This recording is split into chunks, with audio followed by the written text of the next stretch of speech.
Buenos días. Vamos a comenzar esta segunda sesión del Seminario de Estudios Tamaulipecos, con el que vamos a cerrar este 2015. Entonces, este seminario lo iniciamos tratando de que fuese un espacio de discusión en donde coincidiéramos sobre los temas más relevantes para Tamaulipas, particularmente para la frontera. Lo hemos alternado entre Matamoros y Nuevo Laredo. Esta mañana me da mucho gusto que hagamos esta segunda sesión de cierre en lo que sería en nuestra sede de Nuevo Laredo, que está a cargo de la doctora Ana Nieto. Y con esta mañana vamos a tener al expositor, el doctor Federico Schaffler González, que él es de la Universidad de Texas A&M en Laredo, y entonces nos va a dictar una interesante conferencia que se llama Coinversión Social a nivel local, alternativa para el fortalecimiento de la gestión pública. Bueno, primero, muchísimas gracias al doctor Schaffler por apoyarnos en este seminario. Nos va a dar mucho gusto escucharlos, compartir tus reflexiones.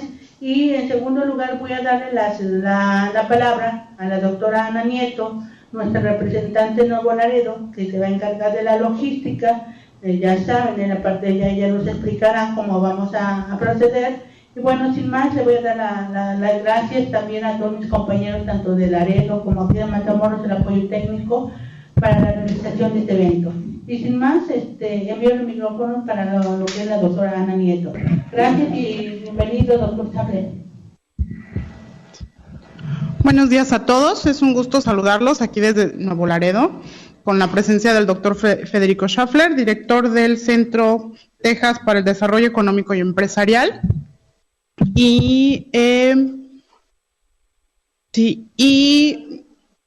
Pues bueno, lo que vamos a hacer, bueno, el doctor dará su presentación y después tendremos una sesión de preguntas. Y pues la doctora ya nos dio la bienvenida, así que muchas gracias, comenzamos sin más.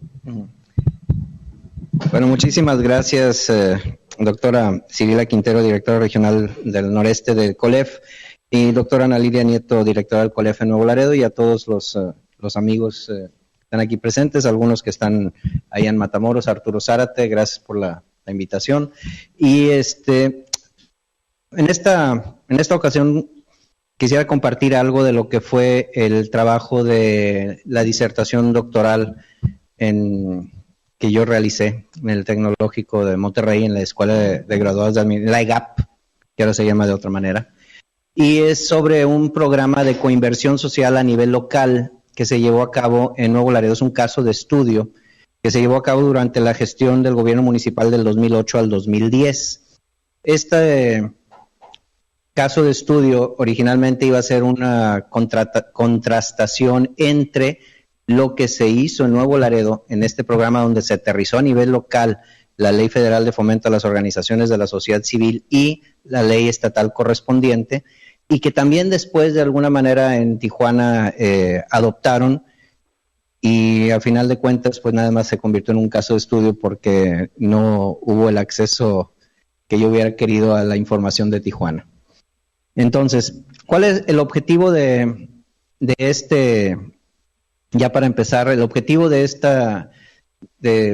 trabajo de investigación y de esta exposición el día de hoy es compartir los resultados de esta política pública que se llevó a cabo en Nuevo Laredo, como lo mencioné, y partiendo de una serie de preguntas iniciales, como es, por ejemplo, ¿es factible que en el ámbito municipal exista la coparticipación entre la sociedad civil, no solo en la toma de decisiones de la mano con el gobierno, sino también en el ejercicio de los presupuestos públicos y la formulación e implementación de políticas públicas? También, ¿de qué manera pudiera garantizarse una mayor participación de las organizaciones de la sociedad civil y de sus integrantes en el desarrollo y realización de proyectos de beneficio colectivo a partir de la suma de los presupuestos que ya existen o la obtención de fondos alternos, más allá de lo que puedan las organizaciones propias con sus recursos conseguir o lo que el gobierno pudiera en un momento dado ejercer? Y finalmente, ¿cómo pudiera un gobierno local generar y otorgar apoyos para estimular estos programas de coinversión social? Y si es factible o no lograr un mayor involucramiento de la sociedad civil en la planeación y el ejercicio del presupuesto público. Tenemos como una realidad que en todos los municipios una parte del presupuesto se ejerce en apoyo a las acciones de beneficencia y afuera a través de desarrollo social, a través del DIF, a través de generosas aportaciones directas de los gobernantes. Pero la coinversión social como tal sí existe a nivel federal, existe a nivel estatal, y tenemos una muestra de ello que antes de que la ley federal se promulgara el 9 de febrero del 2004, desde el 2000 el Distrito Federal ya tenía una ley así, 2001 Baja California, Veracruz en el 2002 y Tlaxcala 2003. Después de que se entra en vigor la ley federal, ya vienen una serie más de estados que empiezan a promulgar sus propias leyes y llevan a cabo los programas de coinversión, pero a nivel estatal. Entonces sigue siendo el flujo de los recursos de nivel federal a nivel estatal y de nivel estatal a las convocatorias que llegaban a hacer. Pero en el caso de Nuevo Laredo, siendo uno de los municipios del país con mayor presupuesto, existía la posibilidad de que se implementara el programa a nivel municipal y con mayor probabilidades, porque el presidente de la Junta de Coordinación Política del Congreso del Estado de Tamaulipas del 2005 al 2007 fue Ramón Garza Barrios, y él fue quien llevó a cabo la iniciativa de aterrizar a nivel Tamaulipas esta ley, y cuando en el 2008 él asume como presidente municipal de Nuevo Laredo, pues obviamente era uno de sus primeros compromisos, porque él lo estuvo consultando en todo el estado. Y Nuevo Laredo se convirtió así en el 2008, después de una serie de consultas con la ciudadanía, con la sociedad civil, en el primer municipio donde se promulgó un reglamento en todo el país para poder aterrizar esta ley de fomento federal y estatal, pero ya a nivel municipal. Hoy ya también lo tienen Tijuana y Mexicali. Habría que ver cuáles son sus resultados. Como mencionaba, en el caso de Tijuana fue en el transcurso de mi investigación, yo tenía contemplado la información de Tijuana, incluso hablé muchas veces, fui a buscar al presidente municipal y fue un amargo despertar que en un momento dado ni siquiera el gobierno, a pesar de que había aportado 8 millones de pesos para esto, el presidente municipal no sabía, o por lo menos no sabía dónde estaban los papeles, y en 3 meses habían cambiado 6 veces de titular. Entonces me dijeron, ahí hay una bodega, hay cajas, si quieres ven, échate un clavado, pero no te garantizamos nada. Y ante esta realidad, y ya platicándolo con mi director de tesis, el doctor Freddy Mariñez, se decidió que mejor fuera un estudio de caso muy concreto de un programa que tuvo 2 iteraciones y que aquí en Nuevo Laredo pues en la realidad sí se consideró que fue un éxito por la participación, porque eventualmente fueron más de 40 millones de pesos lo que se invirtió. Pero para construir la problemática tenemos dos áreas, 2 esferas, el gobierno local y la sociedad civil. En el gobierno local teníamos el modelo de la administración pública tradicional, podíamos considerar también algunas acciones de la nueva gestión pública o de la gestión pública participativa. Y del lado de la sociedad civil, pues una democracia representativa, participativa y una participación de la sociedad civil. Donde convergían las dos eran la gestión pública local con la participación ciudadana y más ya en concreto, lograr la coparticipación y la colaboración tanto del gobierno municipal como de la sociedad civil en la acción colectiva a través de este programa de coinversión social. Esto llevó a una ruta de construcción del estudio y de la acción del gobierno en sí, que empezó, como mencionaba, con la Ley Federal de Fomento a las Organizaciones en el 2004, luego la estatal en el 7, en el 2008 la del gobierno municipal, que publica su reglamento, se crea una instancia de colaboración público-privado de gobierno y sociedad que se llamó Consejo Sociedad-Gobierno, que crea a su vez un comité técnico, crea una comisión de evaluación ciudadana, y este comité técnico consultivo diseña y presenta las convocatorias del programa de coinversión social que se llevó a cabo en los ejercicios en los años 2008 y 2010. con este flujo pudimos tener una participación muy nutrida de organizaciones de la sociedad civil, que, por ejemplo, los rubros atendidos en las dos gestiones en salud, equipo médico, alimentación, medicamentos, equipamiento, infraestructura, equipo de transporte, capacitación, materiales, ecología y tecnología, y especialmente a los grupos vulnerables, con atención a las adicciones, a los casos de pobreza extrema, a los niños, a las mujeres y a las personas de tercera edad. Hubo en el primer año, en el 2008, fueron 39 organizaciones de la sociedad civil las cuales participaron, las cuales fueron apoyadas, porque en realidad fueron muchas más las que presentaron proyectos, pero no tenían ya sea el acta constitutiva, no existía ya el fundamento, no tenían los recursos necesarios, no tenían cuentas bancarias, no tenían declaraciones de impuestos, una serie de requisitos que se exigían para poder saber que en realidad iba a existir, que iba a haber la confianza de que iba el recurso a llegar a quienes se necesitara, a quienes era el objetivo, el público objetivo, y que no se fuera a quedar en algún lugar en el camino. No se trataba de hacer un programa de donativos, sino de coparticipación.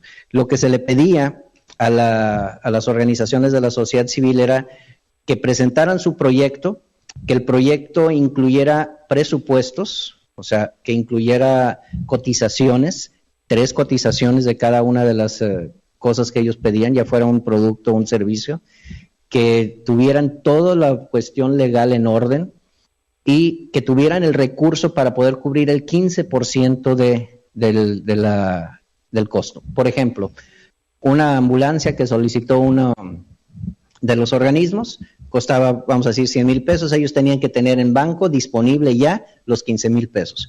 Y lo que el gobierno municipal hizo a través del Consejo Sociedad-Gobierno fue otorgar el 85%, los 85,000 pesos, depositárselos a ellos o darles un cheque y que ellos lo ejercieran. En un momento dado, es muy interesante considerar que dentro de la misma estructura de gobierno municipal, y nos podemos remontar a la cuestión del gobierno tradicional, de la administración pública tradicional, había mucha resistencia de algunos de los secretarios, de los funcionarios, porque sentían como que estaban perdiendo el poder de tener el control del ejercicio del gasto a la hora de dárselo a la sociedad civil. Había también es justo reconocerlo, la duda de que pudiera la sociedad civil hacerlo y que no fuera también a hacer mal uso de los recursos. Y me acuerdo muy bien que en alguna de las múltiples reuniones de trabajo que se hicieron, alguien decía, no, es que la sociedad civil es honesta, la sociedad civil jamás se va a robar el dinero, va a hacer todo muy bien. Y alguien levanta la mano y dice, pues ahí están todas las organizaciones de Marta Fox y sus hijos y todo eso. Entonces ya dejó la duda. Y eso obligó también a que hubiera una serie más de controles dentro del mismo gobierno municipal. El comité técnico tenía control, el comité de evaluación tenía también control, la Contraloría Municipal, la Tesorería Municipal. Y después, una vez que se cumplían con todos estos, llegó hasta el Congreso del Estado, y el Congreso también le dio el visto bueno a los ejercicios. Por ejemplo, de todos los 39 organizaciones que en el primer ejercicio fueron aprobados, algunos de ellos fueron más de un proyecto.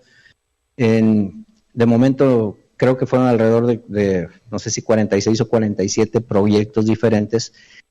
Solo 2 en los 2 años tuvieron que retirarse del apoyo porque no cumplieron, porque no pudieron cumplir con lo que estaban ellos mismos proponiendo. Entonces, esto nos dio la confianza de que sí había éxito. La sociedad civil estaba ejerciendo el recurso, solo tenía que cumplir con lo que marcaba cualquier reglamentación o normatividad. Ahora bien, ya en el resultado de la investigación, una vez que pasaron los 2 ejercicios, que terminó el gobierno, ya que entró el estudio, pues ahora sí ya académico de este caso de estudio, encontramos una serie de hallazgos empíricos que nos hacen pensar que la transformación de un gobierno local, por lo menos sí puede lograrse, siempre y cuando exista en primer lugar la voluntad política y que exista también la disposición de participación y la plena confianza entre ambos. Pero la ley no es suficiente para garantizar el cumplimiento. ¿Y por qué decimos esto? Porque a pesar de existir la ley federal, la ley estatal y el reglamento municipal y el ejercicio con pruebas y resultados de dos convocatorias, cuando hubo el cambio de gobierno municipal, por cuestiones políticas, esto se congeló, por decirlo menos. Entonces, por más que la sociedad civil quiso que continuara, ya no hubo, se volvió a la estrategia de la dádiva, de la generosa dádiva del gobierno para la sociedad civil. No hubo accountability y la sociedad civil se molestó y decidió también seguir como lo había hecho siempre. Y eso en ocasiones ya después que nos abordaban algunas personas decían, oye, es que toda la vida lo hemos hecho nosotros solos.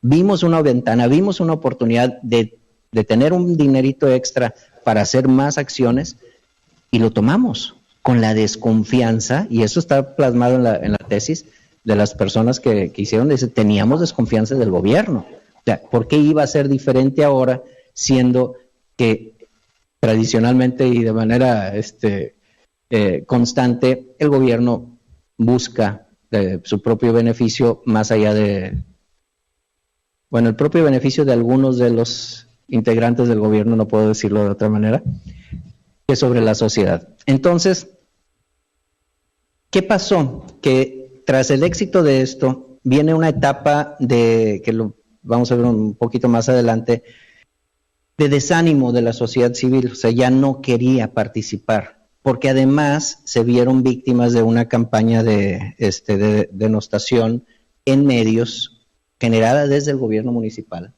Habría que decirlo, y digo, cualquiera que entre los archivos hemerográficos o al internet puede ver lo que se llegó a decir desde el gobierno respecto a las organizaciones de la sociedad civil y al manejo del dinero, lo cual fue un insulto, una afrenta a la sociedad civil que pues aportó su tiempo, su dinero y su energía para atender problemas de carencias de grupos vulnerables o de situaciones que necesitaban una atención especial y que el gobierno simplemente no podía o no estaba en el ámbito de sus competencias. También hay que reconocerlo. O sea, iba más allá de lo que el gobierno municipal tenía como obligación, y entonces esto los llevaba a la sociedad civil a decir, bueno, aquí hace falta esto, yo lo aporto, pero necesito algo más. ¿Qué pasó? Que a final de cuentas faltó una apropiación del programa de coinversión social por parte de la propia sociedad civil ante el imperio de la voluntad del mandatario en turno, que tuvo más peso que la ley, porque a final de cuentas ahí estaba la ley, pero no se podía hacer nada. Las organizaciones se frustraron, ya no hubo continuidad, ya no quisieron participar, perdieron la esperanza y dejaron, por un lado, la opción de la coparticipación para hacer lo que siempre habían hecho. Ahora, ¿qué aprendizaje hubo de esto? Como se trabajó mucho en el fortalecimiento de las organizaciones a través de capacitación, hubo cursos desde cómo presentar un proyecto, cómo diseñar presupuestos, cómo ejecutarlos, cómo cumplir con toda la normatividad contable y legal. Entonces, varias de estas organizaciones que ya tenían algunas hasta más de 30 años de existir de manera informal y que el primer paso para poder empezar era que tenían que constituirse formalmente, ahora iban ya a pedir a participar en las convocatorias estatales y federales, y varias de ellas obtuvieron recursos federales. Entonces, ante la puerta que se cerró, se voltearon los ojos a algunos de ellos a buscar dinero en otro lugar y lo consiguieron. Y hubo ese aprendizaje y ese beneficio para las organizaciones de la sociedad civil. Y finalmente, dentro de estos hallazgos empíricos, es que los políticos con proyectos personales pueden construir su propio capital social o pueden construir un capital social para su comunidad, pero también pueden destruirlo. Y tenemos las dos perspectivas desde el gobierno, o sea, la de construir y fortalecer a la sociedad civil y la de volverla a minimizar para seguir teniendo más poder desde el gobierno. Ahora bien, con esta serie de hallazgos empíricos, luego dentro del estudio también se encontró una serie de hallazgos globales. La primera es que la coparticipación, y recalco coparticipación de la sociedad civil, se dio en tres fases. Primero, como sociedad civil estaban incrédulos de la intención del gobierno de poder implementar un programa así, que era inédito en todo el país. O sea, ¿qué pretende? ¿Qué quiere? ¿Cuál es el plan? ¿Cuál es el catch, como dicen los americanos? ¿Por qué quiere hacer esto el gobierno? Entonces, y así lo manifestaban claramente a la hora de que se les hacía la exposición. Decían, espérame, ¿qué va a ganar el presidente municipal o el gobierno? O sea, ¿por qué no lo está haciendo su primera impresión era, no lo está haciendo de buena gente, no lo está haciendo de intención? Entonces, había incredulidad. A medida que fueron pasando las reuniones de que se explicaba, que se hacían las sesiones de fortalecimiento, que se se publicó la convocatoria, se recibieron las propuestas, se evaluaron de una manera secreta, sin que nadie supiera quiénes fueran los integrantes del jurado, sino hasta el final, y todos personas de las universidades con autoridad moral. Entonces hubo la confianza, hubo la participación y luego hubo el ejercicio. Y tenían que rendir resultados de manera periódica para que siguieran las administraciones, porque no era darles el total del dinero, salvo en aquellos casos, y había muy estrictas condiciones, en donde se necesitaba todo el dinero, por ejemplo, para comprar la ambulancia que mencionaba hace rato, o para comprar un equipo de rayos X, por ejemplo. Pero en el caso de programas de atención a personas con adicciones, o de grupos vulnerables, o de educación, o de esos que eran periódicos, entonces cada 2 meses, de acuerdo, presentaban su reporte y se les daba la parte que seguía. Se detenían, no lo presentaban a tiempo y se les retenía el recurso.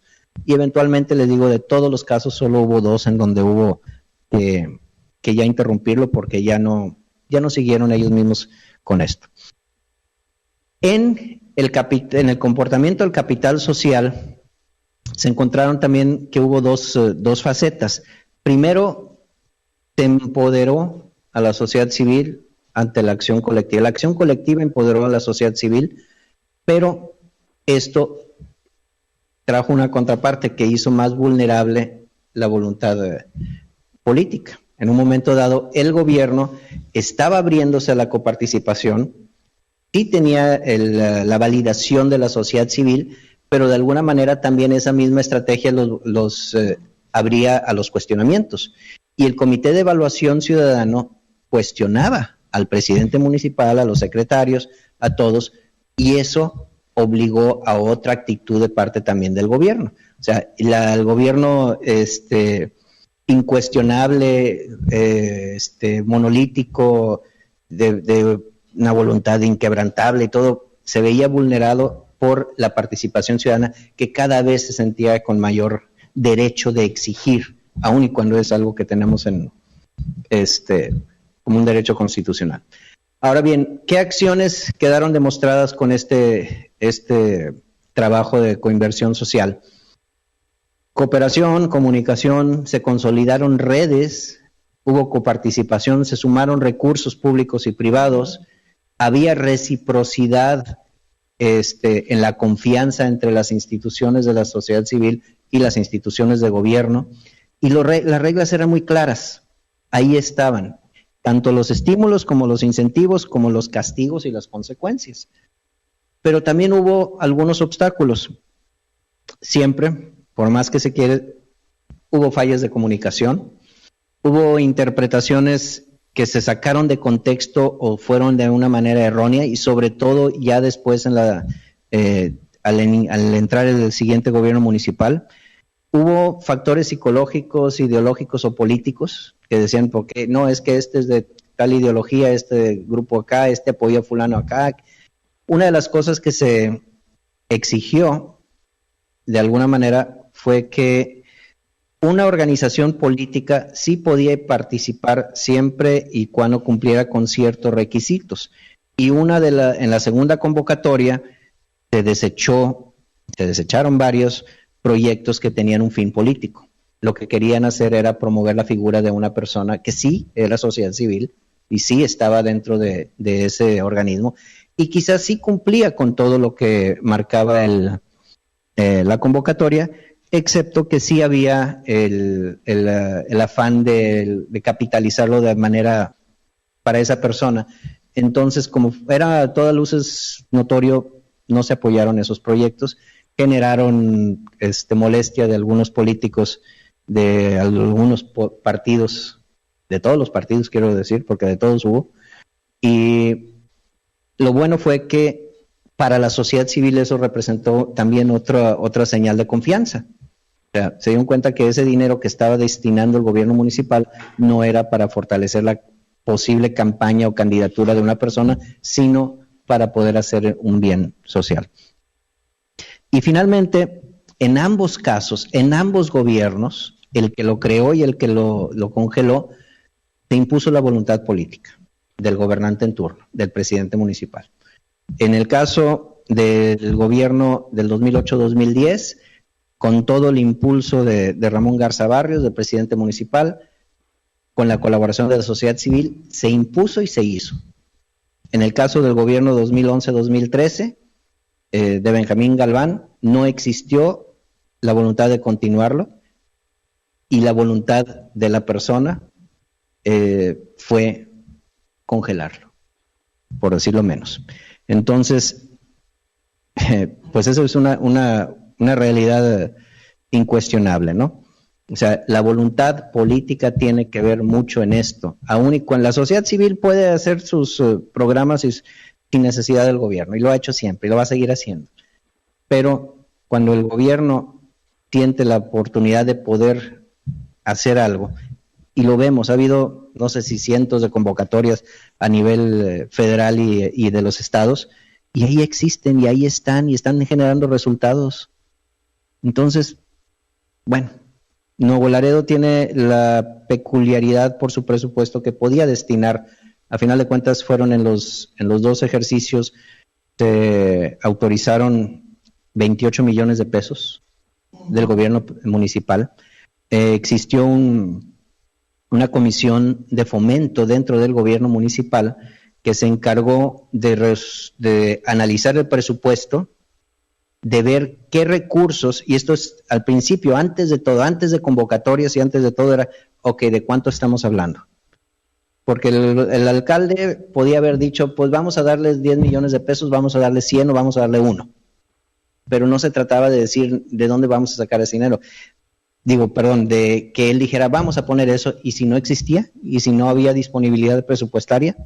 Entonces, esta comisión de fomento, que también está contemplada en la ley, lo que hizo fue analizar el presupuesto y decir, ok, este dinero generalmente se le da para medicinas o para atención a los indigentes psiquiátricos o para migrantes, entonces empezaron, esto es para obras, esto es para infraestructura, esto es para apoyo social civil, esto es de donativos. Entonces, todo esto se fue juntando y se hizo un presupuesto inicial en el primer año si no me equivoco, fueron 20 millones de pesos lo que se autorizó para la inversión. Y a final de cuentas la sociedad civil no pidió tanto. Pero en la segunda gestión, que fue en el año 2010, que fue el último año de gobierno, también ya con muchas obras en marcha y todo, fueron 8 millones de pesos lo que aportó el gobierno municipal. Pero esos 28 millones, la sociedad civil contabilizada no solo puso un 15% adicional o la parte proporcional de 15% de su proyecto, llegaron a 41 millones de pesos. O sea, pusieron mucho más del 15%, pedían un poquito. En ocasiones había organismos que no pedían el 85%, pedían el 15%, porque era lo que les faltaba.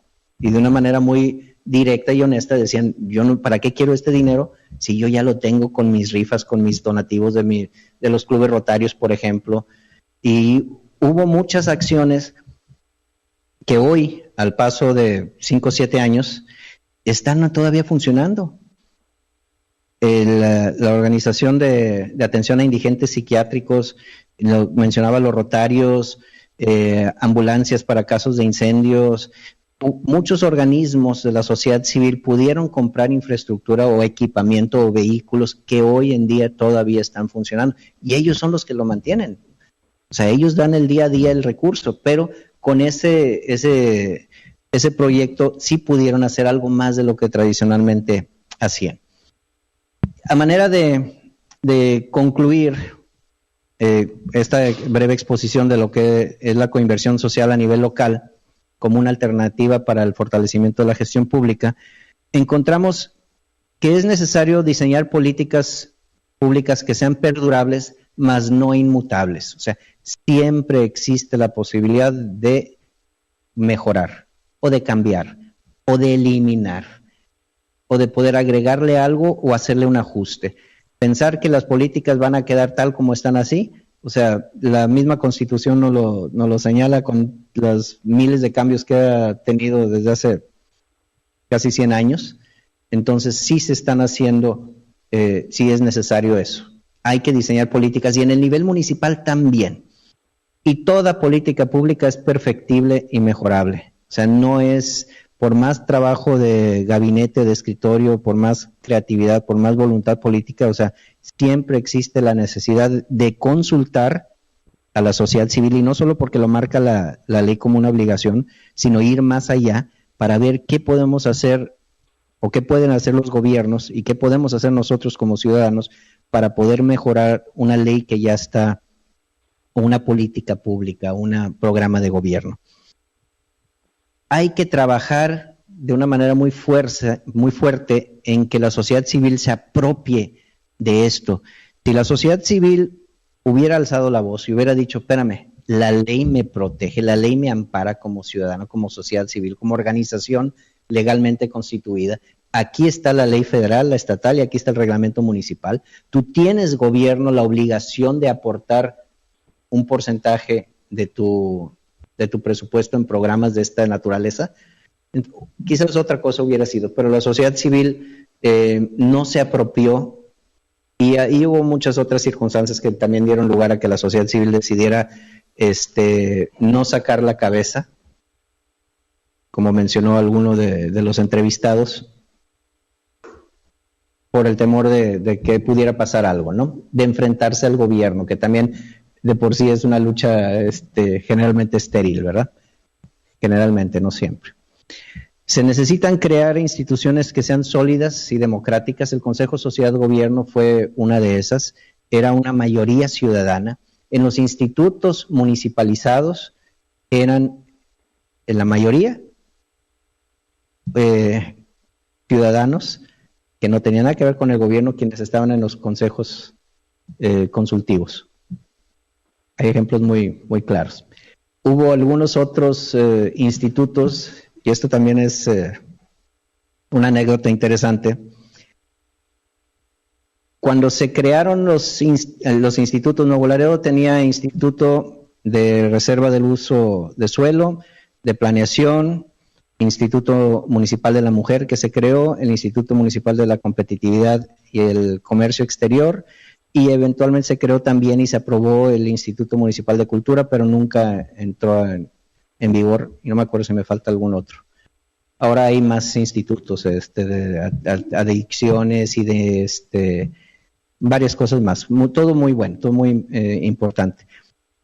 Y una anécdota interesante que está plasmada ahí en la tesis, en la disertación mía, es que entrevistando al presidente municipal de ese entonces, a Ramón Garza Barrios, decía que en las propuestas de él que mandaba la Secretaría del Ayuntamiento del Departamento Jurídico para poder en un momento dado que se integraran los consejos consultivos de los institutos, a final después de recibir las propuestas de la propia sociedad civil y de armarlo, pues siempre había una mayoría ciudadana. Llegaba a la Secretaría del Ayuntamiento, pasaba a la dirección jurídica, y ya para cuando lo mandaban a publicación en el diario oficial era una mayoría de funcionarios y una minoría de ciudadanos. Y pasó un par de veces, dice, ya ahorita a toro pasado con algo de risa, ¿verdad? Pero dice el mismo presidente, dice, pues yo decía, ok, esto ya está, háganlo. Y a la hora que entraba el proceso político de luchas de fuerzas y de poder, ¿y por qué voy a ceder yo, político, mi poder que tengo a la sociedad civil? Ahí cambiaban las cosas, se iban, mandaba, se publicaba. Y hubo necesidad de enmendar, en particular en el caso del Instituto Municipal de la Mujer, se enmendó la propuesta del reglamento. Y eso pues nos da una idea también de lo que mencionaba hace ratito, que la voluntad política en ocasiones sí cuenta, y en otra es la maquinaria o la inercia la que tiene resultados, ¿no? ¿Qué otra cosa podemos concluir con esto? Que hace falta estudios a nivel nacional sobre la coinversión de la sociedad civil y los gobiernos locales.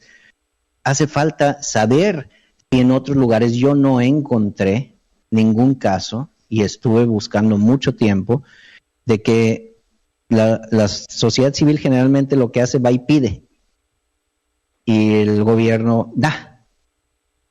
Y si pide 10 y le da 2, pues con 2 pues no los tenía antes, ¿no? Entonces se conforma con eso. Y el gobierno o las autoridades en su momento dado evalúan esos 2 pesos a quién les conviene más dárselos, o sea, qué van a conseguir a cambio. No qué tantos adictos van a poder atender, sino cuál va a ser el beneficio político para ellos. Entonces, yo considero que es necesario primero investigar a ver si hay más casos de coinversión que a lo mejor no se amparan en la ley, pero que sí se da, entre las organizaciones de la sociedad civil y los gobiernos locales. La otra es que si ya existen tantos estados del país que tienen sus leyes o sus iniciativas, Distrito Federal, Baja California, Veracruz, Tlaxcala, Michoacán, Zacatecas, Jalisco, Hidalgo, Puebla, Chihuahua, Tamaulipas, Morelos, Quintana Roo, Coahuila, Baja California Sur y Querétaro, hasta donde me quedé yo con lo de la tesis en el 2013, ¿qué están haciendo ellos a nivel local? O sea, son nada más programas que hacen en el estado, o sea, viene recurso federal, se suma al recurso estatal y nada más se otorga. O sea, no sé cómo esté funcionando y no sé cuál sea el resultado. Hay estados como Michoacán, que desde el 2004, Hidalgo desde el 2000 y Puebla desde el 2005 y Chihuahua del 2007, que tienen la iniciativa, pero jamás ha sido aprobada en los congresos locales. Igual Coahuila en el 2011, no sé, creo que Coahuila ya lo aprobó finalmente, pero muchas de estas iniciativas ahí se quedaron, como la buena intención de algún legislador que quería responder a las demandas de la sociedad civil. Y al final, como conclusión, el programa, lo vimos aquí en 2 ejercicios, 2 convocatorias, sí puede tener resultados, sí pudiera replicarse en otros municipios, sí estaría condicionado al presupuesto que cada uno de estos municipios tiene. Y en alguna ocasión, hablando con algún presidente municipal de municipio pequeño, de presupuestos pequeños, decía, mira, tenemos poco presupuesto, o sea, la 10ª parte de lo que tiene Nuevo Laredo, por ejemplo, pero tenemos una parte de ese presupuesto es para ayudar. Si pudiéramos hacer esto, a lo mejor no vamos a darles 20 millones de pesos, a lo mejor nuestro programa de coinversión social son 100,000 pesos. O sea, pero sí lo pueden hacer sin importar el tamaño del municipio, porque parte del dinero, y ahí hay un renglón en las cuentas, en el catálogo de cuentas de donativos y no me acuerdo, están en los 200 por ahí, del catálogo de cuentas de Tamaulipas, es de donativos y aportaciones. Entonces sí existen.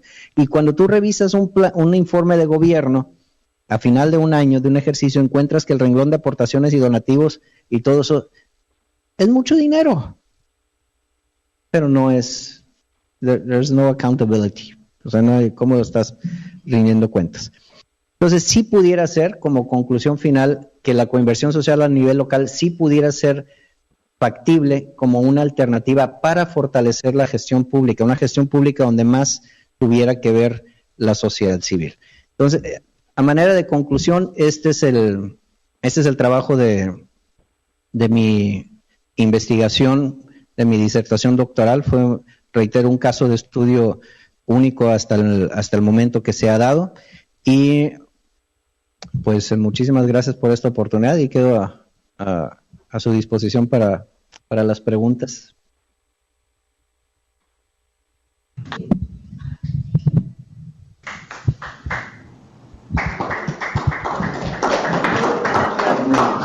Gracias. Sí. Agradezco. No los ahí en Matamoros, por favor. Agradecemos al doctor Schaffler la presentación y empezamos con la ronda de preguntas en Matamoros, por favor. Si alguien más está conectado, no veo si hay alguien, no sé, de Monterrey, tal vez. Creo que está el doctor Salvador Corrales. Salvador Corrales. Sí, pues muy bien. Bueno, entonces primero empezamos con las preguntas en Matamoros. Ok, bueno, no sé si alguno de mis compañeros tenga, yo sí tengo preguntas, pero no sé si, ¿no? Bueno, a mí me parece muy interesante el proyecto, la investigación, sobre todo por la posibilidad de trabajar gobierno y sociedad civil. Sin embargo, a mí me gustaría preguntar, a través de la revisión que usted hizo, realmente los límites que tienen dice, sí se puede trabajar, pero ¿qué tanto así se puede trabajar en un sistema tan autoritario como el mexicano? O sea, que donde la última palabra la da el presidente municipal, la da el gobernador o la da el presidente. Entonces, yo creo que ese es un punto que habría que discutir en sociedades, o sea, tal vez, no sé si lo hizo en su investigación, pero los tipos de conexión que puede haber en sociedades que son democráticas, pero hay de democracia a democracia. Entonces yo creo que eso es un punto. Y también me gustaría preguntarle qué tanto se puede hablar de acción colectiva en estas organizaciones sociales, organizaciones civiles, que a lo mejor únicamente son grupos de profesionales que no realmente representan un sector de la población. O sea, ¿qué tanto puede ser así, verdad? O sea, porque puede ser una organización civil, puede ser la asociación de arquitectos, puede ser la de ingenieros, no sé. Entonces, eso es ¿qué tanto puede hablarse de una acción colectiva? Y finalmente, usted lo dijo bien, debe de haber una reflexión sobre las organizaciones civiles. También las tenemos muy idealizadas, son buenas por naturaleza. Pero mi estudio con organización de mujeres demuestra, al igual que el político, cuando hay dinero, o sea, se pelean todo. Entonces, esa situación también, la diferente que son las organizaciones civiles nacidas también en un sistema como el nuestro. Entonces, ¿qué reflexión le merece esa situación? Porque yo creo que usted lo dijo muy bien, o sea, hay unas cuestiones, todos preguntaban del dinero, entonces, ¿es el dinero o es el interés por un Nuevo Laredo, lo que nos mueve mejor, por un nuevo Laredo mejor? Entonces, esos son como entre reflexiones y preguntas que sí me gustaría comentar con ustedes. Nada más, alguna. A ver, ¿sí? Le voy a dar la palabra a la doctora Artemisia. Hola, muy interesante trabajo. A mí me llama mucho la atención, bueno, del documento que leí, ¿verdad? Me hubiera gustado mucho ver toda la riqueza cualitativa, porque está prácticamente platicado, pero realmente es una investigación que se basa en trabajo cualitativo, al menos este documento de AMECIP que nos pasaron. Pero en el fondo a mí me llama la atención lo que es el presupuesto y los cambios en la legislación que hubo. Generalmente, cuando haya un presupuesto asignado y se logra legislar a nivel de reglamento municipal, pensaría uno que ya está protegida cierta área o cierto aspecto, en este caso la coinversión social, más allá de los sexenios o trienios, y eso no pasa aquí. Entonces a mí me gustaría saber qué resquicio quedó en la ley o en la asignación de presupuesto para que no haya logrado sobrevivir este Consejo Sociedad-Gobierno más allá de un trienio, ¿no? Porque ya estaba legislado y se supone que hay un presupuesto asignado. Y en cuanto veo mucho la insistencia en que a la sociedad civil le falta apropiarse, yo más bien lo invitaría a hacer la reflexión al revés, ¿no? Generalmente vemos a la sociedad civil o a la sociedad en general como alguien que debe aprender a moverse con. Me parece que ahí está parte del problema, que concibamos a las iniciativas ciudadanas como tienen que apropiarlo, tienen que volverlo suyo. Más bien, creo que todo lo que viene desde arriba durante décadas, la sociedad civil, hay cierto rechazo. ¿Por qué? Porque esa ha sido la lógica dominante, ¿no? Quizá en la reflexión habría que empezarlo a pensar de otra manera, ¿no? Eso sería todo, pero un trabajo muy interesante. Gracias. Bueno, Rebeca, por aquí en Metamonos terminamos, regresamos los micrófonos a Laredo. Gracias. Directo ya me voy. ¿Sí? Ok, muy bien, muchas gracias. Sí, lo mencionaba, la cuestión de la voluntad política es una causa que puede llevar al éxito o al fracaso de esto. El sistema autoritario a la que estamos acostumbrados en todos los niveles también lleva a, como lo mencionaba al final, a ese rechazo de parte del individuo o de las organizaciones civiles, decir, bueno, ¿qué es lo que se pretende? O simple y sencillamente estoy en contra por naturaleza porque por algo buscan. Entonces, ¿cómo poder? Voy a tratar de responder todas las preguntas en una sola, ¿no? Considerando que la ley no es suficiente, que necesita que se aplique, que se respete, que haya ese seguimiento y esta continuidad. Yo creo que también tiene mucho que ver la cultura de la impunidad que tenemos en nuestro país, lamentablemente, en donde si lo hago, si no lo hago, a final de cuentas no tiene consecuencias. Si está en la ley, ok, perfecto, no lo estoy negando, simple y sencillamente no le doy un peso y entonces se muere. ¿Cómo poder lograr que haya esa continuidad, que es una cosa que yo en lo personal siempre he peleado, de que el borrón y cuenta nueva es nefasto para nuestro país, para nuestra sociedad, nuestras comunidades?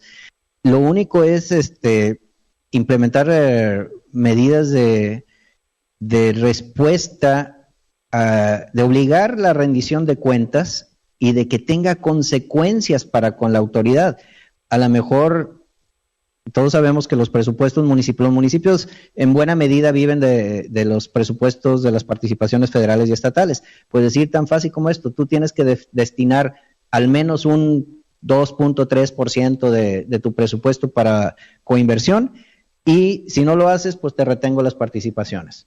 O sea, drástico, autoritario otra vez, pues sí, a lo mejor, pero pudiera ser la única manera, creo yo, que más allá de que hubiera, de que esté en la ley plasmado un mecanismo así, debe estar también en la política que viene de los gobernantes estatales y principalmente, porque el gobernante municipal, a final de cuentas, ya el voto popular lo llevó a donde está, o la llevó, y su voz es ley, su decisión es tal. En realidad, sí habría que hacer esos cambios de legislación. Yo creo que la apropiación de la sociedad civil de iniciativas, a final de cuentas, va a tomar un buen tiempo para que pueda existir confianza de que existe una buena intención y que los resultados están a la vista. Sí estoy de acuerdo que se va a tomar un tiempo. En la cuestión de la acción colectiva, pues considerando que hubo en las sesiones de talleres de difusión de lo que era el proyecto, llegaron a ver, me acuerdo muy claro porque era sorprendente, en una ocasión había 180 representaciones de organismos, de los cuales probablemente 7 estaban legalmente constituidos, pero los demás todos estaban trabajando, desde la asociación que llevaba despensas o la que levantaba personas de la calle y las llevaba a dar cobijo o algo, pero eran 180 y están en alguna de las listas, en algún lugar debe existir, espero, la lista, pero yo cuando escuché 180 se me hizo sorprendente.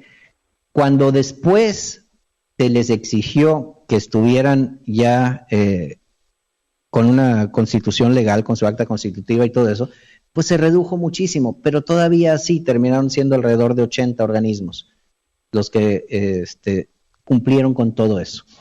Ahora bien, el interés por mencionar usted a los arquitectos o los ingenieros, una cosa así, en un momento dado, pues cada uno de estos organismos tiene su propio interés y las acciones que pueden llevar a cabo dentro de su pequeña colectividad o mayor, pues tiene que ver con sus propios objetivos. Cada una de estas organizaciones tiene sus objetivos y tiene su alcance y tiene lo que quieren hacer. Entonces yo creo que necesitamos que quede bien claro en la ley las consecuencias de no seguirlo, que pase el tiempo suficiente con resultados para que la sociedad llegue y lo acepte, y que en un momento dado el sistema autoritario difícilmente creo que lo podamos cambiar a menos de que la sociedad civil cada vez más haga ver que está mal, y lo hemos visto en el mundo, lo vemos también en ocasiones en México, a lo mejor pudiera ser por ahí. En cuanto a la cuestión cualitativa, el llevar a cabo una serie de entrevistas de profundidad con los actores públicos y privados de esto me permitió conocer, y eso lo plasmé en la narrativa del estudio, cuáles eran sus inquietudes y su punto de vista y su sentir en las distintas fases que mencionaba en un principio, antes de la implementación del programa, durante y después. Entonces yo consideré para este trabajo que era muy importante conocer en esa línea temporal que fue del 2008 al 2012 más o menos, que fueron en los rangos de la entrevista, qué fue lo que los representantes de la sociedad civil, qué fue lo que los políticos que participaron en esto y también los que lo pusieron, porque yo mencionaba hace ratito que en las juntas de gabinete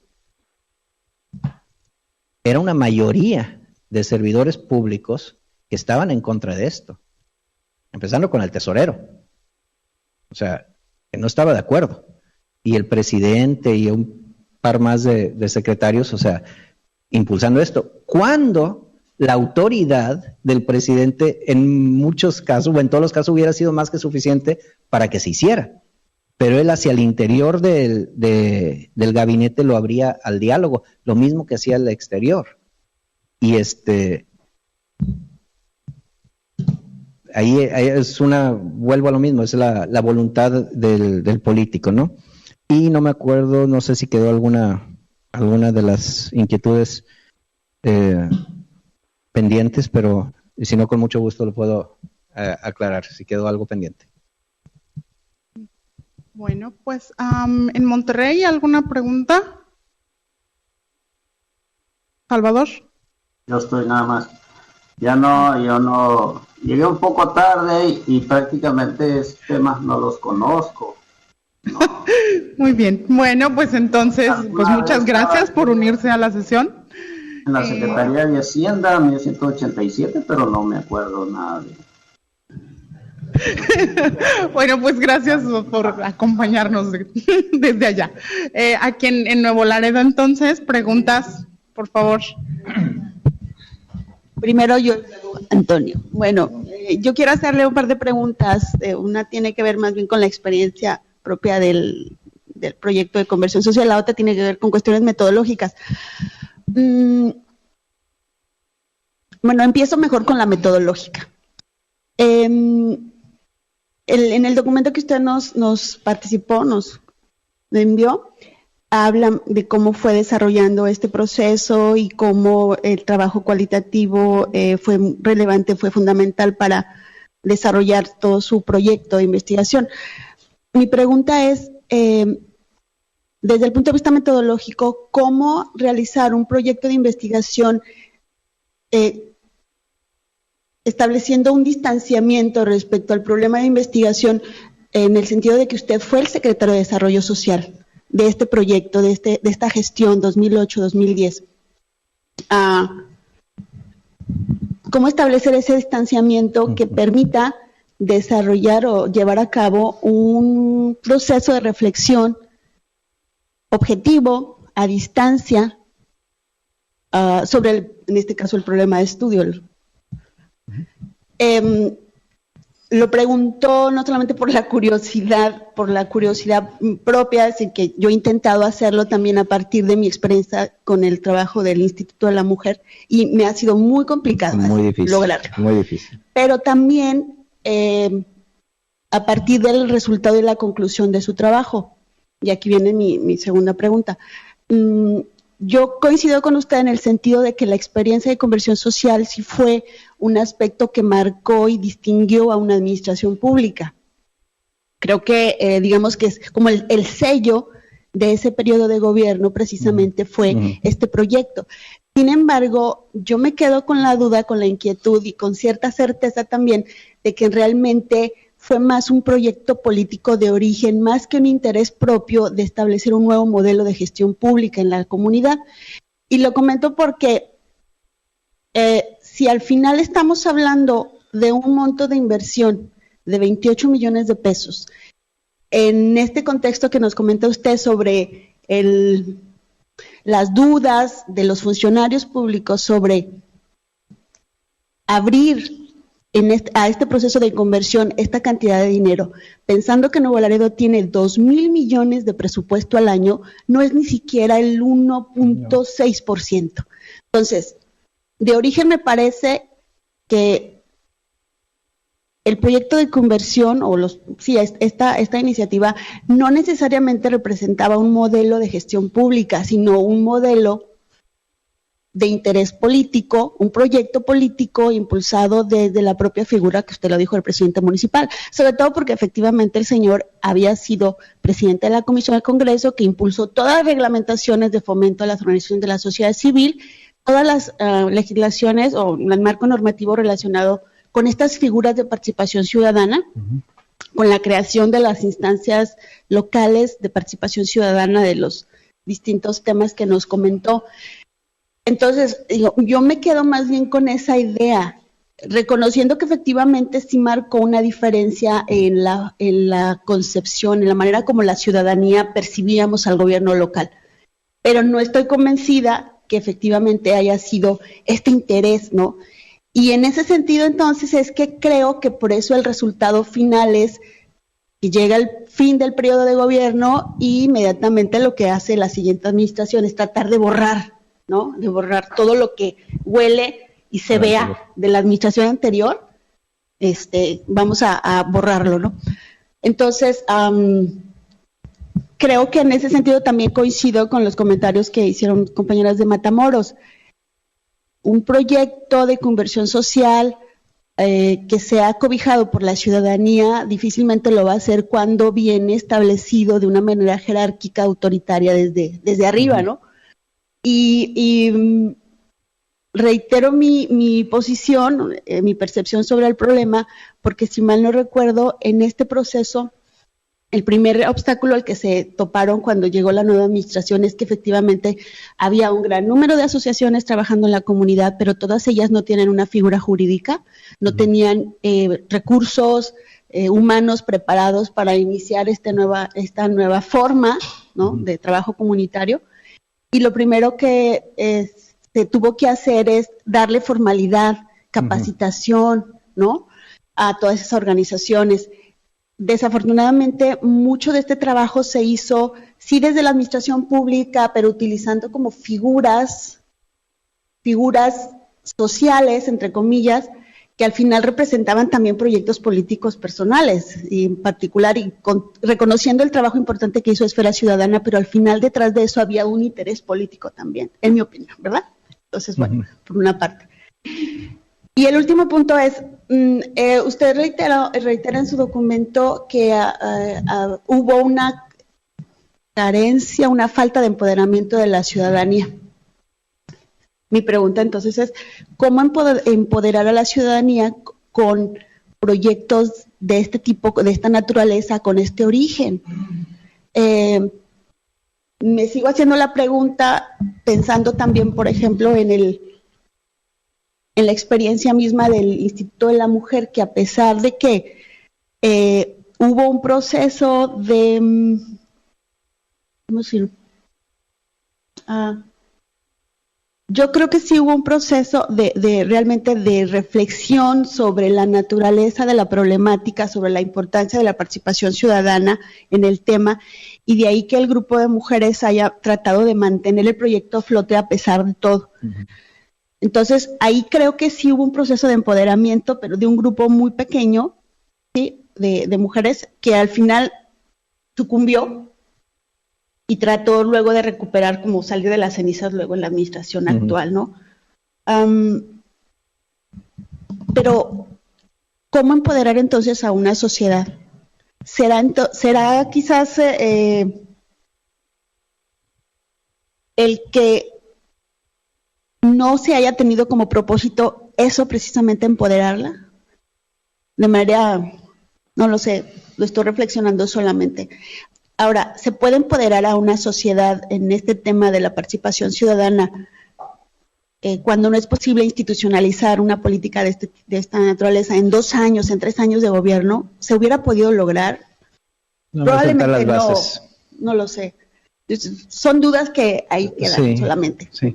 Pues gracias por la exposición. Realmente creo que un importante aportación del trabajo es precisamente el que se documente una experiencia de este tipo, y creo que eso es lo relevante, y pues sienta un precedente para futuras experiencias de trabajo, no solamente en la gestión pública, sino también en la academia, ¿no? Entonces, pues gracias por el trabajo. Muchas gracias, doctora. Y lo contesto de una vez porque son un montón. Sí, déjame para poder... Mira, efectivamente, la cuestión del distanciamiento fue mi primera inquietud cuando presenté. Yo presenté varias propuestas de disertación y con mi director de tesis, a final de cuentas, mi inquietud principal es cómo lograr ese distanciamiento, siendo que yo había participado en todo.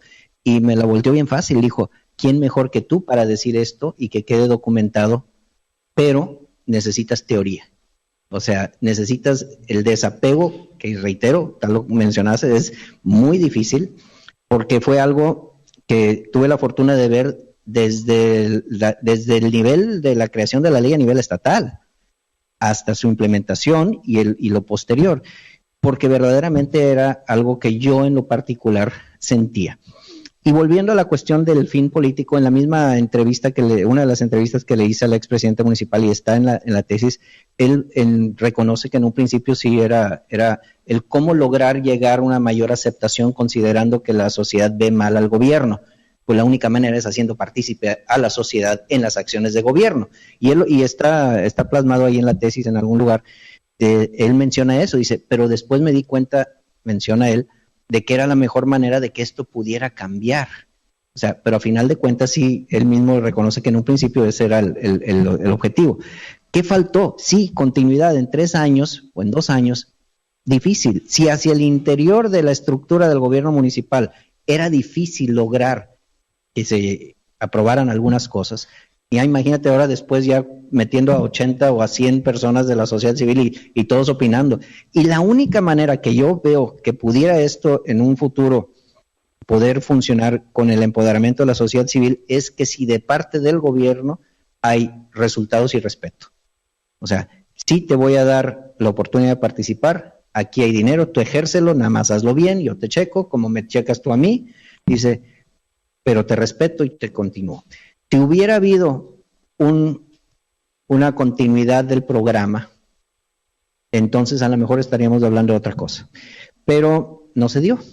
Entonces, como un ejercicio, y eso fue lo que también me decía el doctor Mariñez, dice, bueno, como un ejercicio de algo que se hizo, vale la pena el caso de estudio, porque cuando yo veo que el poder comparar Tijuana con Nuevo Laredo no se iba a dar, aún y cuando en Tijuana fue del PAN al PRI y el PRI le puso más dinero, y no iba a haber manera de comparar, lo analizó, lo vio, y ya después me dijo, mira, ¿sabes qué? Que sea un caso de estudio único. O sea, hay casos así, que nada más pasa una vez, y debe de quedar la documentación. Entonces yo traté en todo momento, y confieso, sí fue muy difícil, y sigue siendo muy difícil, ahorita hablarlo de eso, de distanciarme, y por eso en la cuestión de la revisión teórica y todo, pues sí me metí a ver muchos casos, no solo en México, sino principalmente en otros países, que me pudieran dar las herramientas teóricas para comprender cómo poder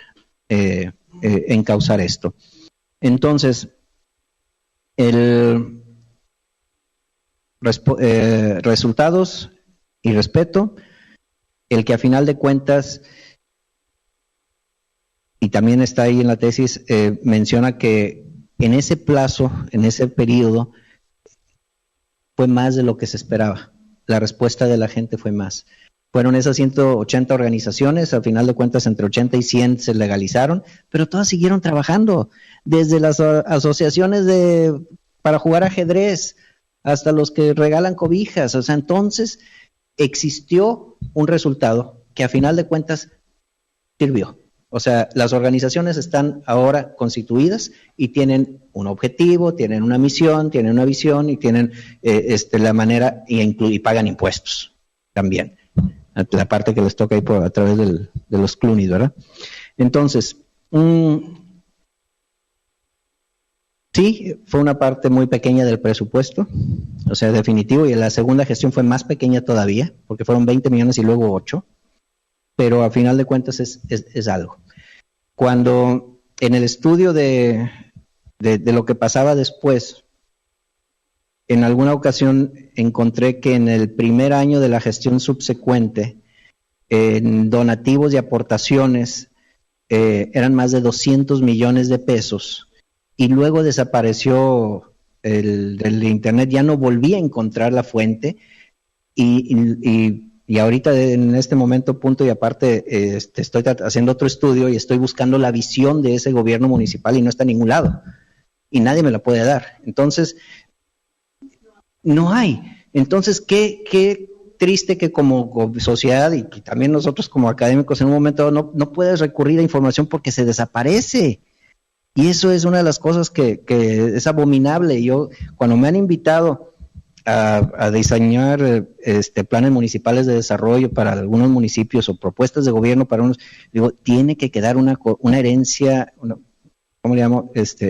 Un registro histórico, tiene que estar ahí. Me decía un investigador americano que estábamos platicando esto, digo, ¿y dónde está esto? Le dije, termina el gobierno y a las 0 horas del gobierno se baja todo. ¿Y dónde quedó? Pues no sé, si tiene suerte está en el archivo. Y si no, desapareció. Entonces no puede ser. Entonces, ¿cómo haces un estudio de largo plazo si la información se va perdiendo? Entonces, bueno, por ahí espero ver respondido. Sí, muy difícil, por la parte que siento eso y por la expectativa que en lo personal yo siento que esto podía tener a largo plazo. O sea, al grado de decirle, a ver, gobierno, te toca darme, déjame yo lo hago, porque tú no estás en tu ámbito de tus competencias municipales hacer esto, pero yo sí lo puedo hacer. Y el gobierno también, porque se analizó en su momento, dice, a ver, pues aquí no dice que nosotros debemos de participar en acciones de, no sé, de salud, por ejemplo, o de X, no me acuerdo ahorita. Pero sí es importante, vamos a hacerlo a través de la sociedad civil. Y entonces, ahí va el dinero para allá. O sea, por ahí va. Sí, doctor. Espero que haya contestado. Sí, bueno, gracias. Sí, me imagino. Bueno, querido doctor Schaffler, agradezco su participación aquí en estos seminarios tan interesantes. También agradezco pues en Matamoros a la doctora Siliri y todos los compañeros por su apoyo y a mi gran querido amigo Salvador allí en Monterrey, que solo pues mantiene el tipo con orgullo. Bueno, yo creo que las grandes conferencias son grandes conferencias por lo que no se llega a decir, más que por lo que se dice, es decir, por lo que se insinúa. Y creo que esta es una de ellas. Yo he trabajado un poco, mi tesis de maestría en Londres fue sobre Innovation Relay Social Capital, el concepto de capital social en la innovación en Andalucía, cómo el capital social puede generar o no, de qué manera la innovación. Pero no voy a entrar en ese tema, voy a ir específicamente al suyo. Yo creo que aquí hay dos vertientes. Una dificultad intrínseca del propio asunto. Y dos, la particularidad muy específica de México. muy específica de México. Lo de la dificultad intrínseca. Yo digo, bueno, yo he trabajado en el Ayuntamiento de Sevilla en una cosa que se llama presupuestos participativos, que es precisamente lo que usted está aquí definiendo, sí, coparticipación. Y he ayudado en el diseño del proyecto y de la evaluación. Es muy descorazonador. Los resultados han sido, bueno, en la gran mayoría de los casos, fracasos. Falta de información, conflicto de interés entre los vecinos, falta de apetencia, no incentivos. Y solo había dedicada atención al asunto cuando afectaba muy directamente sobre su persona o familia, rincón simbólico, ¿no? Pues poner una piscina, cambiarla, que el tren no pase por arriba y pase por abajo, porque si no, en fin, este tipo de cosas. ¿Por qué ocurre esto? Bueno, yo creo que tampoco nos podemos engañar. Es decir, nosotros vivimos en una democracia representativa. Es decir, el ciudadano es el soberano mientras que no manifieste su soberanía. Es que este es precisamente el engaño de la democracia representativa en todos los países democráticos. El ciudadano es el que manda mientras que no ejerza su gobierno. Es decir, mientras que lo deja a unos que los representan. Entonces, claro, esto ya en sí va contra la lógica de la participación del propio ciudadano. Es decir, de alguna manera está rompiendo con esa idea de usted es el jefe mientras que no ejerza como jefe. Esa es la filosofía de la democracia representativa, a mi juicio. Entonces, claro, esto genera lo que yo llamo, lo acabo de decir, pero esto estará en millones de libros, fisión geográfica. Es decir, el hecho de creernos que porque estamos más cerca del asunto, estamos en el asunto. Y no es cierto. Por ejemplo, nosotros en España tenemos una ley de autonomía radicales. Cataluña, bueno, tenemos a nuestros amigos Xavi allí en Matamoros, Cataluña tiene unas concesiones en términos autonómicos absolutas en comparación con el resto de las autonomías. Tienen concesiones en muchas cosas. El catalán no se siente más cercano de su gobierno autonómico que el andaluz, que tiene menos competencia. Y esa lógica aplastante no la podemos llevar al concepto local, al concepto ya regional. Es decir, se genera, aquí llamo yo, como estratos de decisión. Y ahí voy al segundo punto, dificultad intrínseca y segundo punto, que es el concepto que yo quiero investigar y que lo voy a presentar ahora cuando vaya a Tijuana, que es, visto desde fuera como foráneo, no deberíamos de llamar en México a la desigualdad, porque nos confunde, es como un misunderstanding. O sea, la desigualdad es lo que ocurre en Europa, con índices de Gini bajos. Lo que hay aquí, si le llamamos desigualdad, entonces vamos a aplicar medidas incorrectas. Lo que hay aquí es como un monstruo, como un megadios que se lo come todo. Todo lo que entra se lo come y lo transforma en desigualdad.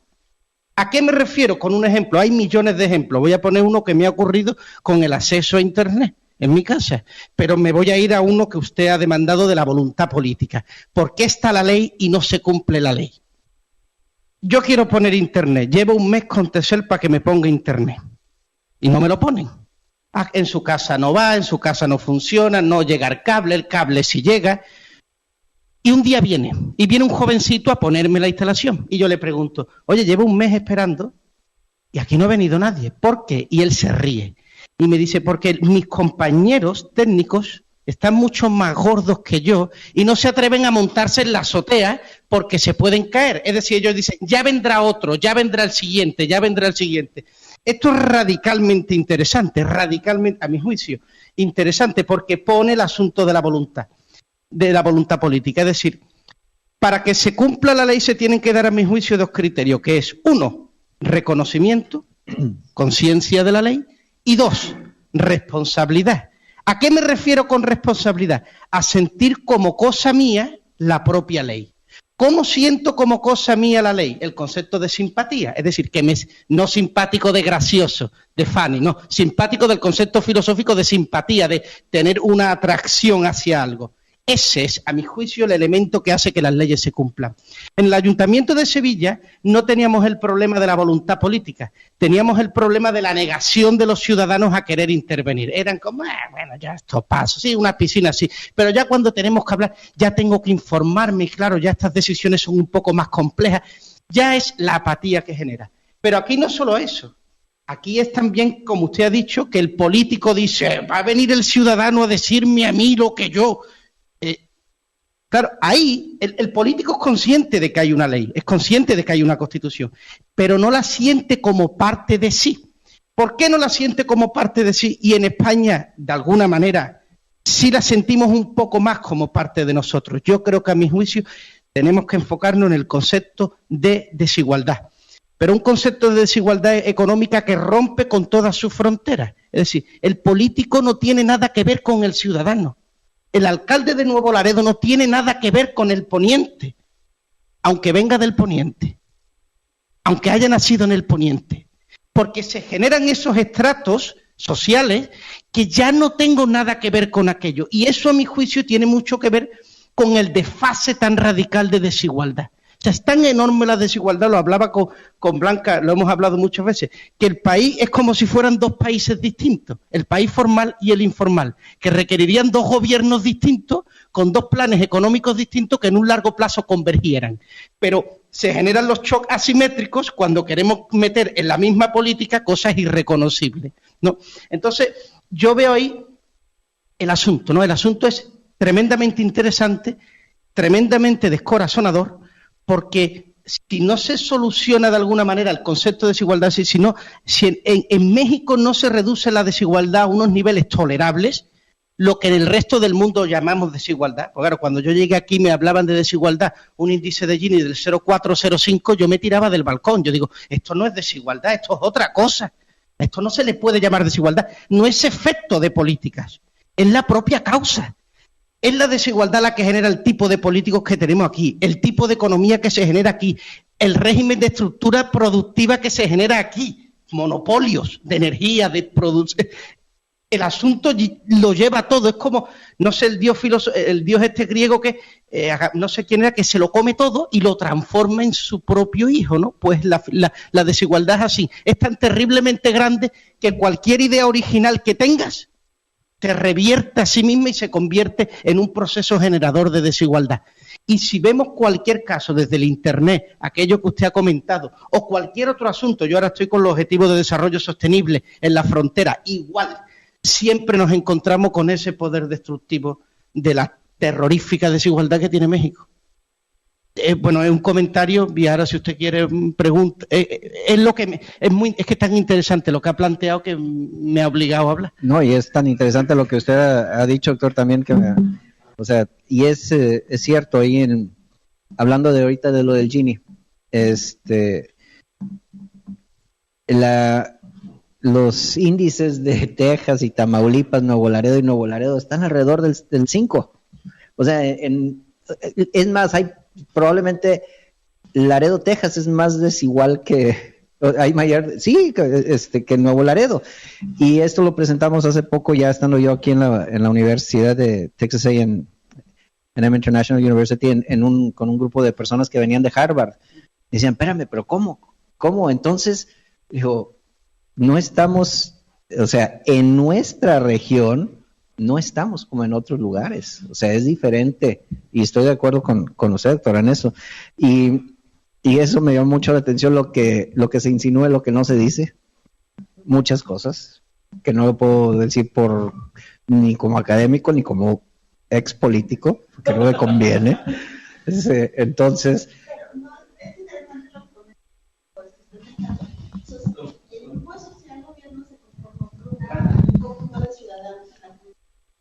¿Habrá sido el hecho de que estos ciudadanos no nos sintiéramos o no estuviésemos en empatía con lo que en la comunidad ocurre? Es decir, en ese Consejo Ciudadano había personas como el agente Donald Bolaños, como Ninfa de Anda, como Jauregui, que ahorita está en el CODEIN, por ejemplo, a personas de la comunidad con experiencia, con solvencia moral y demás. Pero no será el hecho de que esta población, este grupo de representantes en esta estructura de participación ciudadana llamada sociedad de gobierno, no sintiéramos empatía con esa otra realidad que existe en la comunidad, de tal manera que cuando termina un gobierno, pues simplemente no es algo que me mueva. Y entonces ese organismo desde el cual se pudo haber empoderado y exigido a la siguiente administración que continuara esta experiencia de gestión pública a partir de la coinversión, pues simplemente se deshizo. se deshizo. ¿Habrá tenido algo que ver? ¿Usted qué opina? Mira, yo creo que a final de cuentas mucho es el individuo, o sea, el decir, yo he sido privilegiado, por ejemplo, que digan algunas personas de los que dirigen organizaciones de la sociedad civil, yo he sido privilegiado por la vida, por el trabajo, por mi herencia, por lo que tú quieras, tengo que regresarle algo, y eso lo hemos escuchado infinidad de veces, yo lo he escuchado muchísimas veces, tengo que regresarle algo a la comunidad que tanto me ha dado. Y lo dicen los políticos, pero lo dicen los empresarios también, ahora con los programas de responsabilidad social. Entonces, tengo que regresarle algo.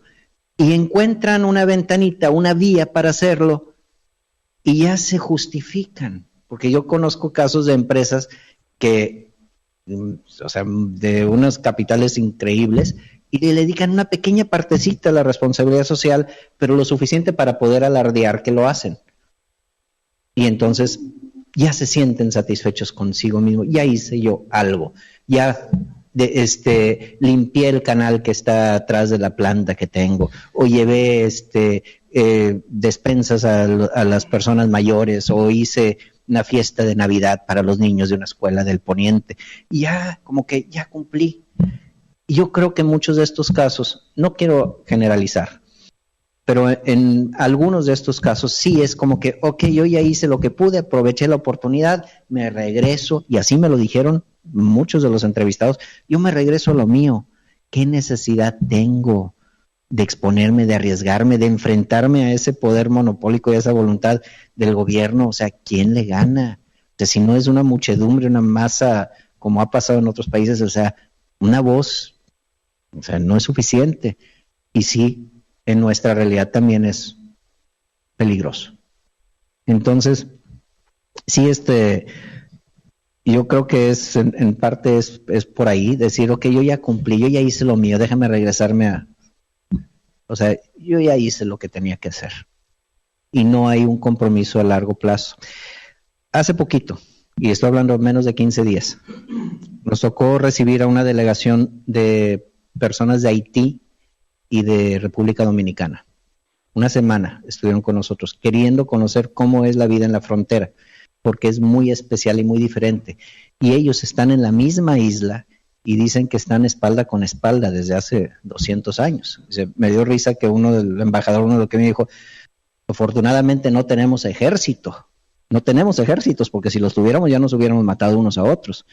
Pero un grupo de empresarios jóvenes están, y con muchísimo dinero, que tienen cada uno el oído de su presidente, ha logrado juntarlos en contra de la voluntad de los demás integrantes del gabinete. Y me llama mucho la atención de que, como lo mencionado ahorita, y como traté yo de responder, que uno de ellos me dice en cortito, dice, nosotros, toda mi familia, nos podemos ir a cualquier lugar del mundo, ahorita, en este momento. O sea, y ahí se quedan los negocios y siguen generando. Y nosotros podemos estar donde quiera. Dice, pero no lo voy a hacer. O sea, por mis hijos y peligro, digo, si esto sigue igual, el día de mañana me cortan el cuello por robarme mis zapatos. Entonces dice, tenemos que hacer algo. Yo creo que de alguna manera ese tipo de actitud ante la vida y ante la realidad, que tiene que ver también con el eliminar la desigualdad o las situaciones inequitativas, vienen del interior de las personas. Entonces, cuando haces un esfuerzo y ves cada vez la pared más alta o el obstáculo más difícil, simplemente te regresas a lo tuyo.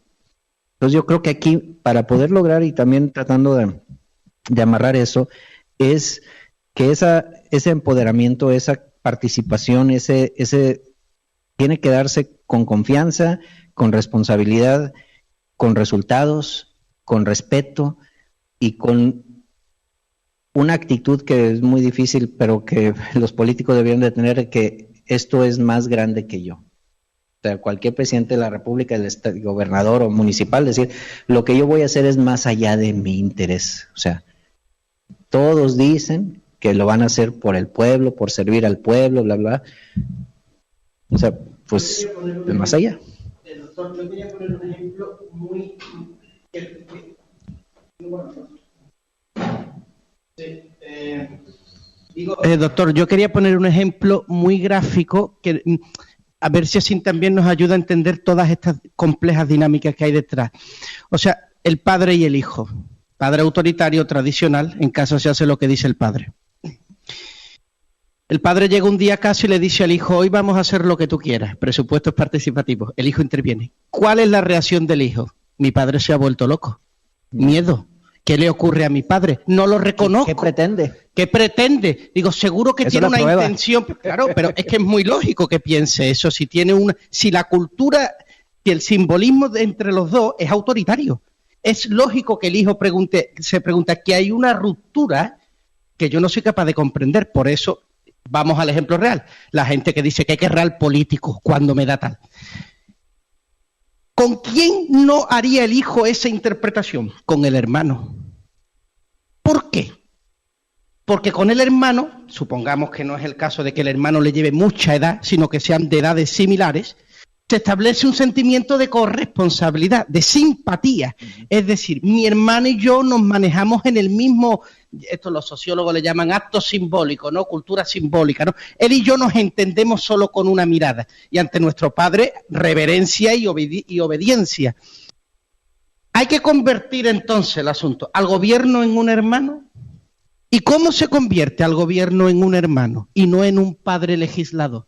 Es un asunto que tiene que ver con el gobierno intrínsecamente, relaciona al gobierno con el hijo, el gobierno tiene que decrecer y el pueblo crecer, el pueblo mantenerse y es el gobierno quien debe de crecer. Es decir, el asunto, pero lo que sí está claro, el elemento común es el concepto que yo digo de simpatía, ¿no? De correspondencia. Una ley, un compromiso entre el hermano y el otro hermano se cumplirá.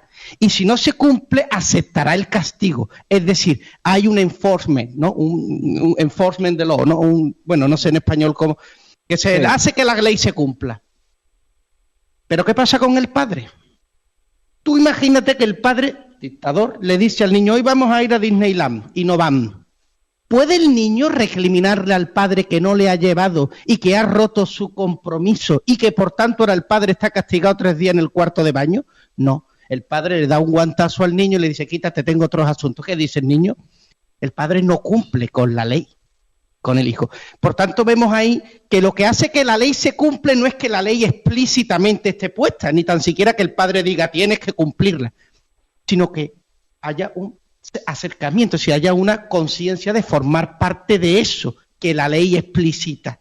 Pero aquello que la ley explicita es algo que está implícito, que es ese sentimiento de correspondencia. Yo digo, con estos niveles intolerables, yo el otro día le decía a Belén, digo, es el único país del mundo, y que además me parece maravilloso en otro sentido, que me hace llorar leyendo las estadísticas. No dicen a veces los economistas que las estadísticas son frías y pasan inadvertidas. A mí me parece que este es el único país que leyendo las estadísticas a mí me hace llorar. Entonces, con esos niveles tan desorbitados, es una relación padre-hijo. No puede ser una relación hijo-hijo, hermano-hermano.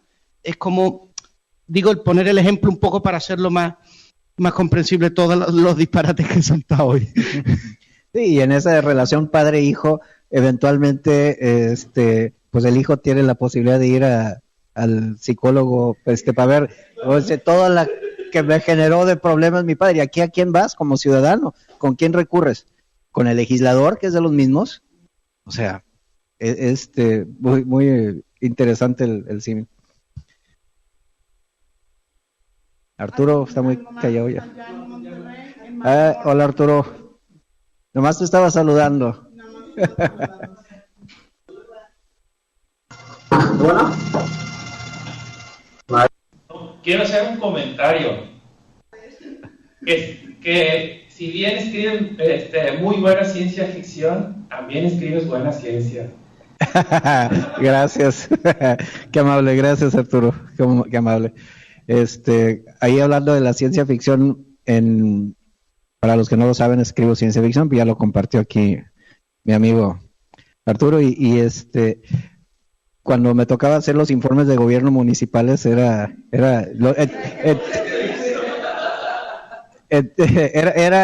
el chiste de rigor de los periodistas y a ver, échale coco. A ver, hijo, también una vez más, qué difícil, ¿no? Pero divertido también.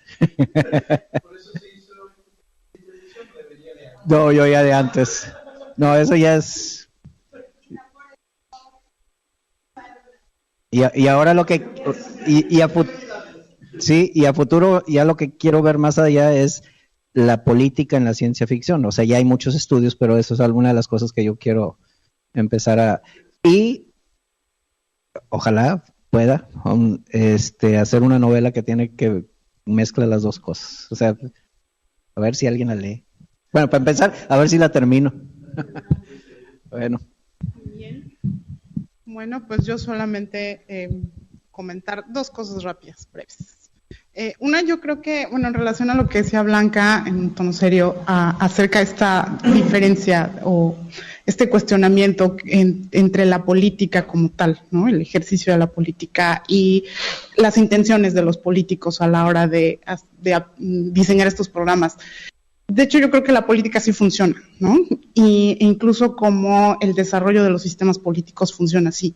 O sea, es como inseparable, o sea, el interés del político y la política que aplica o que diseña. El asunto es el asunto de la continuidad y después el interés. ¿Hasta qué punto su política puede trascender el interés inicial que tuvo en obtener ganancias? A nivel eminentemente político. Yo creo que esta relación entre política, intereses, política y negocios siempre está ahí. El asunto es qué resultados vamos a tener al final y cómo vamos a hacer y cómo vamos a llevar eso hacia adelante. En este caso en específico, yo creo que lo que falta más aquí, y sobre todo en una sociedad como la de Nuevo Laredo, es fortalecer como la acción colectiva, que era lo que decía la doctora Ciriela al principio.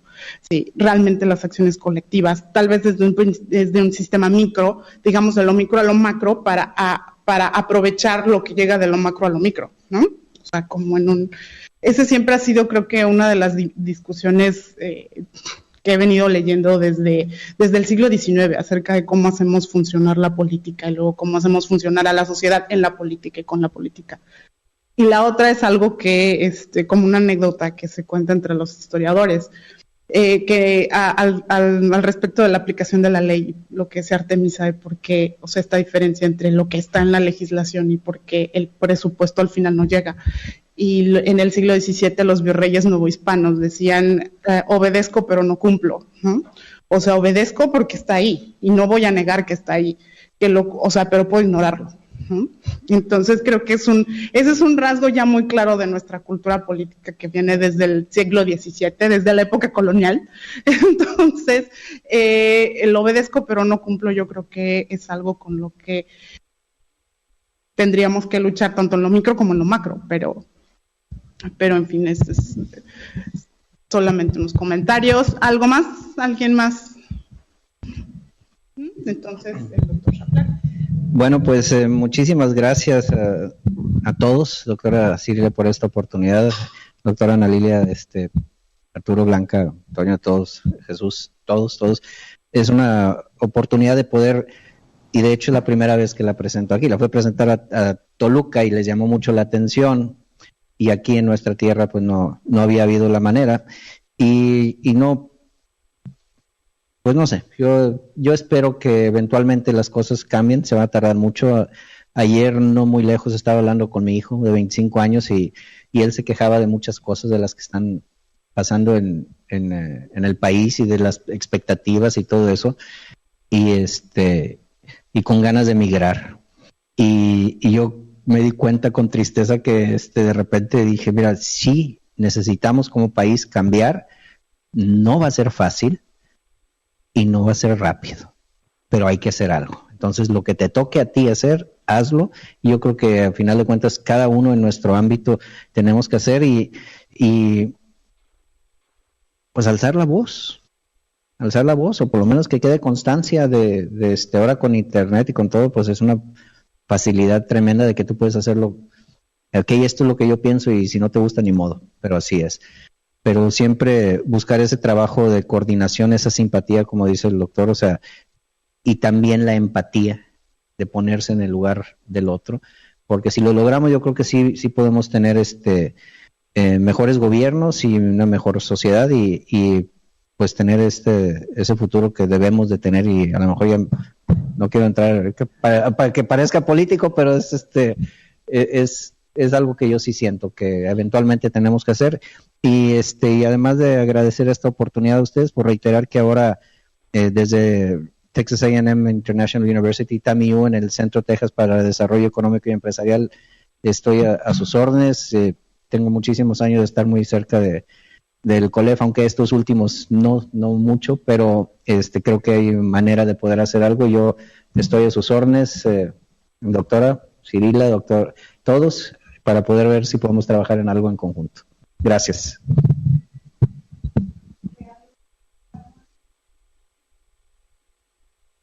No escuchamos, doctora. Ahora sí, ¿me escuchan? Sí, ya. Ok, muchas gracias, doctor, por haber compartido su experiencia de investigación. Sin duda vamos a trabajar más conjunto a partir de ahora. Vamos a restablecer esos lazos que tenemos, que los habíamos estado ahora sí que como no dándole continuidad. Pero allá ya está Antonio, que trae temas económicos. Yo creo que va a ser un diálogo muy, muy interesante. Muchas gracias. Gracias a compañeros de Laredo por todo el apoyo. Y por ahí Anita le hará llegar su reconocimiento por esta participación que tuvo con nosotros. Y bueno, muchas gracias. También le tendremos ahí informados de las reuniones de seminarios, de las actividades que hagamos, y nos dará mucho gusto que esté participando con nosotros. Adelante, Anita, para cerrar. Gracias. Bueno, pues muchas gracias a todos. Fue una sesión muy fructífera y muy interesante, yo creo. Muchas gracias al doctor Schaffler nuevamente por esta mañana larga. También tuvimos la presencia del ingeniero Agustín Bonner, representante de SIGLA. Muchas gracias, que vino. Tenemos alumnos el día de hoy, que eso nos da mucho gusto. Sí, aparte de nuestros becarios que han estado aquí apoyándonos. Entonces, bueno, creo que ha sido una muy buena sesión. Muchas gracias y esperamos tenerlos pronto a todos de nuevo. Gracias.